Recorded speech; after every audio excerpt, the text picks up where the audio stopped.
Hello, this is Sam and welcome back to another Fortnite Battle Royale video. Today I'm going to be showcasing the custom controls that you can now access on the console editions of Fortnite. So, that being PS4 and Xbox. As you can see, when you load on, you can choose Custom, Builder Pro, Combat Pro, Quick Builder or Old School, which has been recently changed from Standard. And this is just on the left, I'm guessing you can see. So you just click on custom, and I've already customized mine so far, and I honestly think that this is the best custom controls that you can get in Fortnite Battle Royale, as it gives you so much more control over the game, and it's a lot more useful. So, all you have to do is, if you want to, pause it now, and just watch and just copy off what I've done, because it is honestly alright. Alright, so to start off with, I'm going to show you how I've got my combat controls. So you can choose between build and combat, but just by changing. So I've got the original for I have Builder Pro on, but I've customized a little bit of it. So say for my jump, I've got L3, which is your left analog stick. I'm going to just say the things that are on PlayStation because that's what I am personally used to. If you're on Xbox, well, X is your bottom one, circle is like on the right, triangle is on the top, and squares on the left on your 4 buttons. So it's something like A's on the bottom, and yeah, you'll understand what I mean.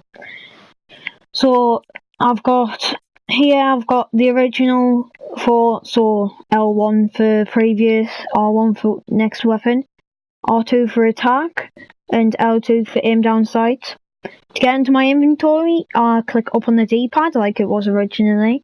To toggle onto my pickaxe or my harvesting tool, depending on how you want to say it, you click left on the D-pad, as you can see here. To reload or interact with something, so say pick something up or to reload a weapon, I have right on the D-pad, because I don't feel like you can get to that button easy enough instead of having to get to another button. It's, to be honest, it's not needed that much, so it's fine being there.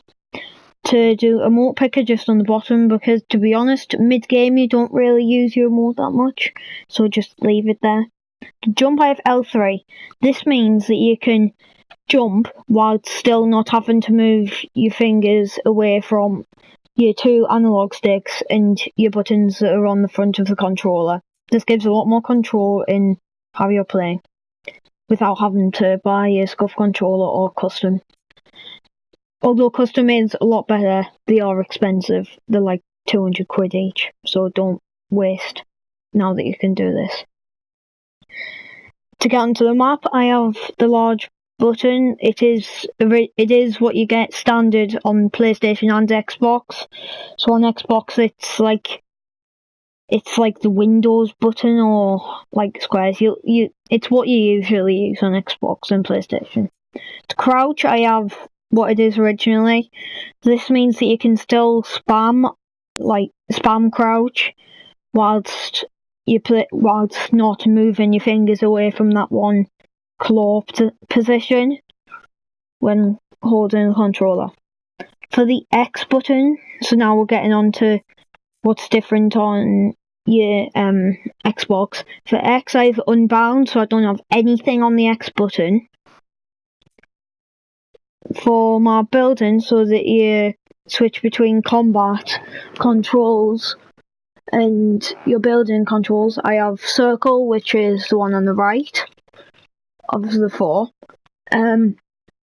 I've got square, even though I've already got auto sprint on, which makes a lot of sense to have.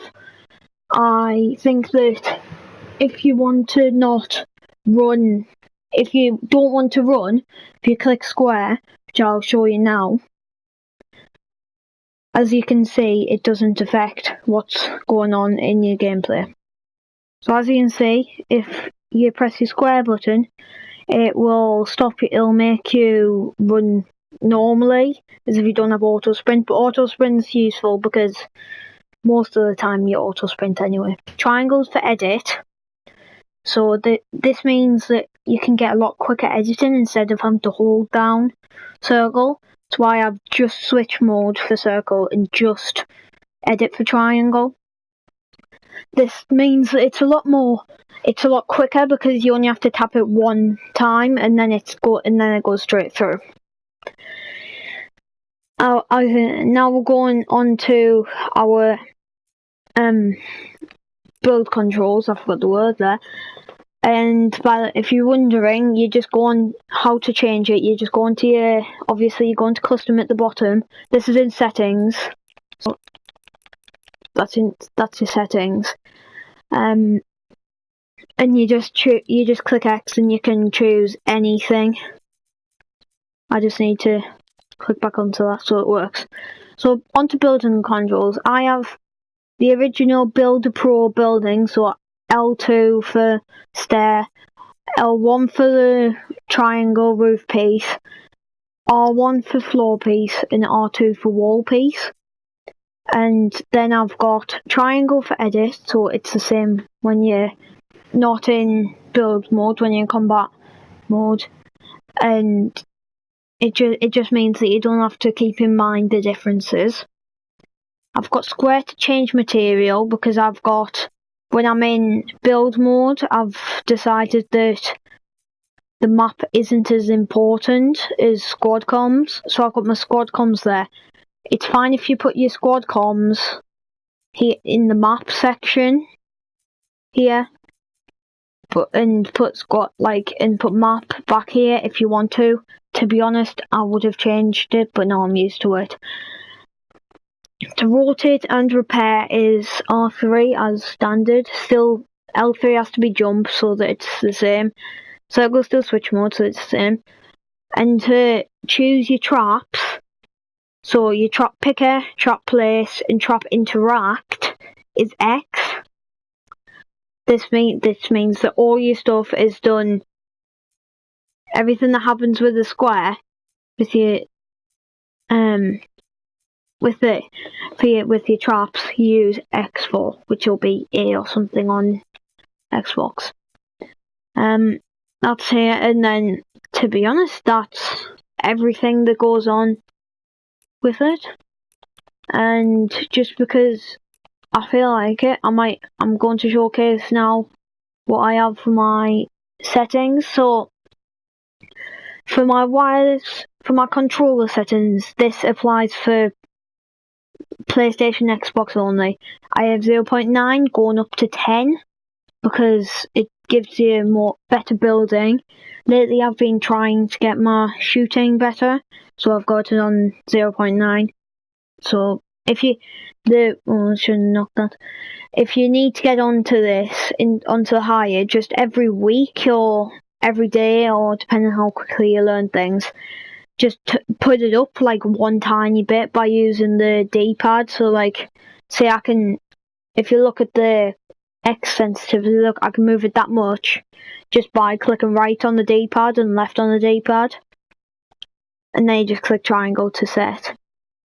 I've got my scope sensitivity on 0.22, so I have quite slow scoping, because I don't scope because I use SMGs. I don't really, when I'm sniping, I do long sniping instead of close sniping, so you obviously need that. My targeting sensitivity is just on 75. I just stuck it on that. I've had it on for ages. Just to be honest, that doesn't really matter. The camera display is all just what you want. For the control options, sprint by default, obviously, sprint cancels reloading. You don't want that, especially when you have sprint by default on. You can't have it because you'd have to stand still every time you reload, so it just wouldn't work. Tap to search, just don't. Toggle targeting, please don't, it ruins your gameplay. But if you want, try it, but it's it's not. Oh, I have aim assist. Yeah, aim assist. Turn off aim assist when you like, especially edit. Well, actually, I'm just gonna stick that on for now because I haven't had it on in it. Oh, I shouldn't have done that. I'm just gonna go from the bottom now. Auto sort consumables to the right. Do it right now. It's such a good idea because it means that your stuff doesn't go straight to the left every time. Instead, and it just goes straight to the right. It's just so good. Auto pick up weapons, no. Auto pick up, auto open doors, no. Allow cross-platform parties.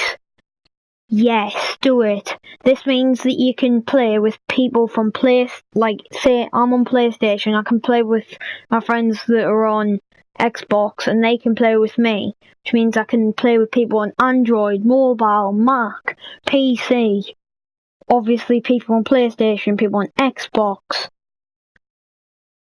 I feel like I've missed something, but I'm just going to say mobile again.